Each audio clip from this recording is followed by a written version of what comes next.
सबसे पहले तो मैं आदरणीय नरेंद्र भाई मोदी जी का, हमारे यशस्वी राष्ट्रीय अध्यक्ष जी का, हमारे गृह मंत्री जी का,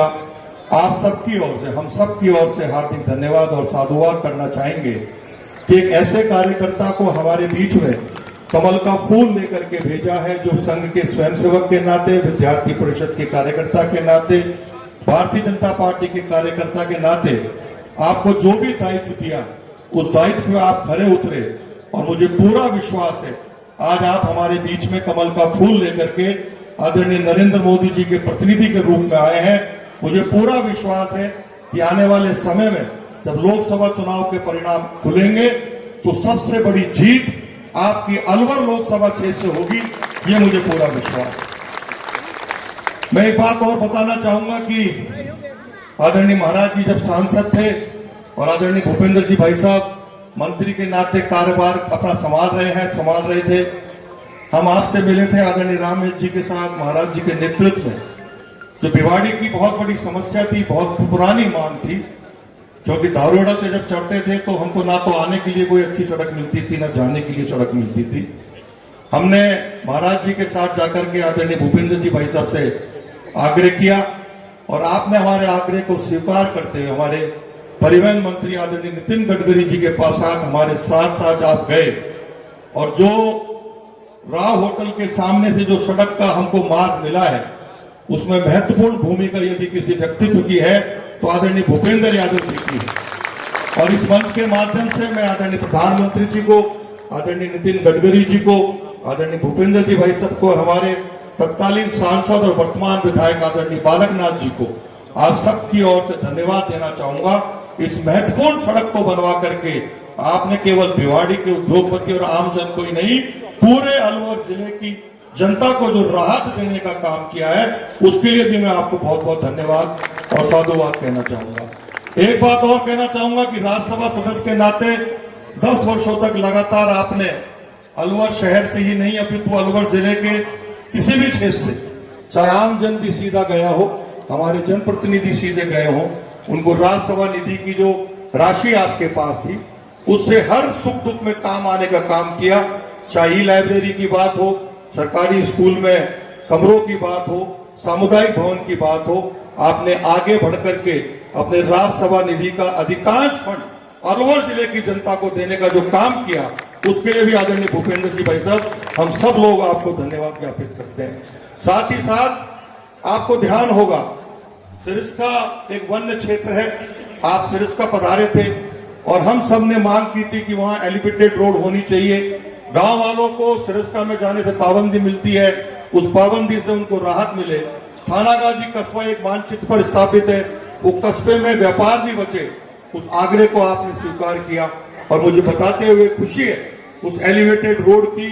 सैंक्शन भारत सरकार द्वारा जारी हो चुकी है और आने वाले समय में भूमि पूजन करके हम उस एलिवेटेड रोड का शिलान्यास भी करेंगे आदरणीय भूपेंद्र जी भाई साहब के नेतृत्व में। और एक बात और कहूंगा कि सावड़ी से लेकर के नटनी के बारह तक 78 करोड़ रुपए हमारे नितिन गडकरी साहब ने सैंक्शन किए थे और उस वक्त मेरे पास हमारे अधिकारियों ने कहा कि हम प्रयास कर सकते हैं कि इस सड़क को 4 लेन बनवा सकते हैं, डिवाइडर वाली सड़क बनवा सकते हैं। मैंने आदरणीय भूपेंद्र जी भाई साहब से आग्रह किया और लगभग 1.5 माह पहले मैंने आपसे आग्रह किया, आपने तुरंत आदरणीय नितिन गडकरी जी से बात करी और मुझे बताते हुए खुशी है 1.5 माह पहले दिया हुआ वो प्रस्ताव 1.5 माह बाद आज 156 करोड़ रुपए की राशि, 4 लेन की राशि, सड़क की राशि उस राशि के लिए स्वीकृत हो चुकी है। सड़क के टेंडर आदरणीय भाई साहब लग चुके हैं, आने वाले समय में उसका भूमि पूजन भी हम करेंगे। पीएफ को लेकर के बहुत बड़ी समस्या थी, अलवर, भिवाड़ी, खुशखेड़ा, धारूहेड़ा, अलवर जिले से लगते हुए जितने भी उद्योग थे उसमें काम करने वाले श्रमिकों की मांग थी कि पीएफ का रीजनल कार्यालय अलवर में खुले। हमने आदरणीय भाई साहब से आग्रह किया और 1 साल पहले ही उस पीएफ के रीजनल कार्यालय का उद्घाटन आपके श्री चक्र कमलों के माध्यम से हुआ और बहुत बड़ी राहत आपने हमारे श्रमिक वर्ग को, उद्योगों में काम करने वाले लोगों को जो दी है उसके लिए भी धन्यवाद देना चाहूंगा। और जिस दिन आप उद्घाटन कर रहे थे, हमारे कर्मचारियों की, उद्योगपतियों की बहुत बड़ी मांग थी कि ईएसआईसी का सब रीजनल ऑफिस अलवर में खुलना चाहिए। उस दिन हमने आपसे मांग की थी और मुझे बताते हुए खुशी है, कल ही आपके द्वारा आदेश जारी हुए हैं। अलवर में ईएसआईसी का सब रीजनल ऑफिस भी आपके कर कमलों द्वारा उसके आदेश जारी हो चुके हैं। मैं तो धन्यवाद और साधुवाद देना चाहूंगा हमारे प्रधानमंत्री जी को। एक ऐसी शख्सियत को आपने हमारे बीच में कमल का फूल लेकर के भेजा है, जो आने वाले समय में, वर्तमान में आप भारत सरकार के एक अंग हैं और आने वाले समय में भी भारत सरकार में एक महत्वपूर्ण जिम्मेवारी आदरणीय प्रधानमंत्री जी के नेतृत्व में आप संभालेंगे। और जो अलवर विश्व के मानचित्र पर स्थापित होना चाहिए था, मुझे पूरा विश्वास है कि आने वाले समय में पूरा अलवर जिला, जो चाहे भिवाड़ी खैरतल तिजारा के रूप में जाना जाता हो, चाहे कोटपुतली भैरोड़ के रूप में जाना जाता हो, जो स्वतंत्र अलवर के रूप में जाना जाता हो,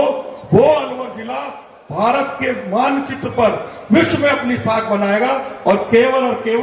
आपके कार्यशील की वजह से बनाएगा। इस आशा और विश्वास के साथ कि हम सब लोग एकजुट होकर के स्वयं भूपेंद्र यादव बनकर के, स्वयं नरेंद्र मोदी बनकर के इस चुनाव को लड़ेंगे, तो निश्चित रूप से देश की सबसे बड़ी जीत हासिल करने का यदि कोई काम करेगा तो आप सब लोग करेंगे। इस शुभ अवसर पर मुझे बोलने का मौका दिया आदरणीय भूपेंद्र यादव जी का इस शुभ अवसर पर पुनः स्वागत और अभिनंदन करते अपनी वाणी को विराम दूंगा। एक बार जोर से जयकारा लगाएं, बोलो भारत माता की जय, भारत माता की जय।